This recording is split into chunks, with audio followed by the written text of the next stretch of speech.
ក្មេអាយុ13កម្ម$20ឈានជាងចូលទីក្រុងសម្រេចនៅបងប្រាថ្នាចង់ចាប់ក្តីសម័យចិត្តចង់ជួយគ្រួសារ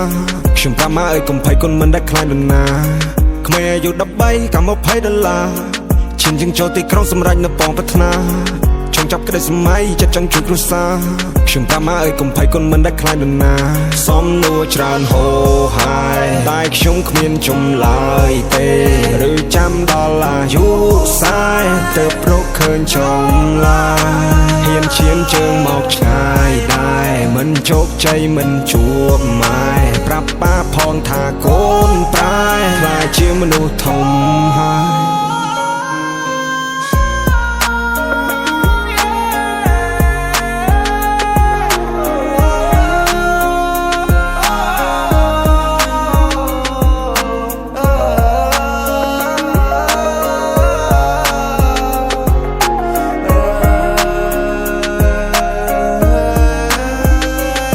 អាយុ13កម្ម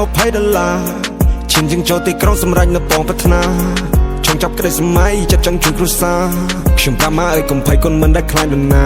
ទោះមានគេសើចចំអកក៏គុណមិនឲ្យត្រឡប់គ្មានពេលណាដេកស្ងប់គ្មានពេលណាបត់លហើយចង់ជួបវាមិនបញ្ចប់ចង់លេងហ្គេមនេះឲ្យចប់ចង់ជីរកកំណប់ចង់ស្វែងរកចម្លើយ Life is hard life is change ពេលជីវិតនៅលំបាកកុំ complain ជីវិតខ្ញុំមាន standard តាំងពីក្មេងជីវិតតម្រូវឲ្យយើងលេងដូចជា game ទុកតូចតម្រូវឲ្យចេញពីច្រាំងតន់ខ្លួនក្មេងនៅសបោកម្លាំង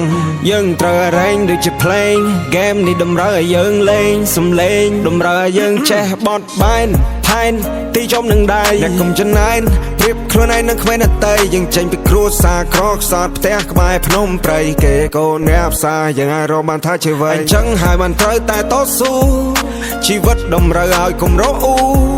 យើង fight ដើម្បីឈ្នះមិនលើកដៃមុនព្រះជីវិតនៅលើដៃយើងទាំងមូលទោះយើងបាយគ្នាតែមិននេះរងចេញមកមិនបានលាណាមានកង I used to cry នឹកនៅមកដែរ every night បើលឺសំឡេងក៏ភ្លៀងកាន់តែយំទៀតហើយលោកអើយតើពេលណាជីវិតខ្ញុំបានសោះចប់ហើយព្រះអើយភាពលំបាកឲ្យខ្ញុំស្គាល់គ្រប់មុខទៀតហើយព្រះអើយជួបបញ្ហាត្រូវតែហ៊ានប្រឈមមកអូនអើយអ្នកអើយបើអ្នកមិនហ៊ានកុំសង្ឃឹមទៅមកសំណួរច្រើនហូរហើយតែខ្ញុំគ្មានចម្លើយទេឬចាំដល់អាយុ40ទើបរកឃើញចម្លើយហ៊ានឈានជើងមកឆ្ងាយដែរមិនជោគជ័យមិនជួបម៉ែប្រាប់ប៉ាផងថាកូនប្រែខ្លាចជាមនុស្សធំហើយ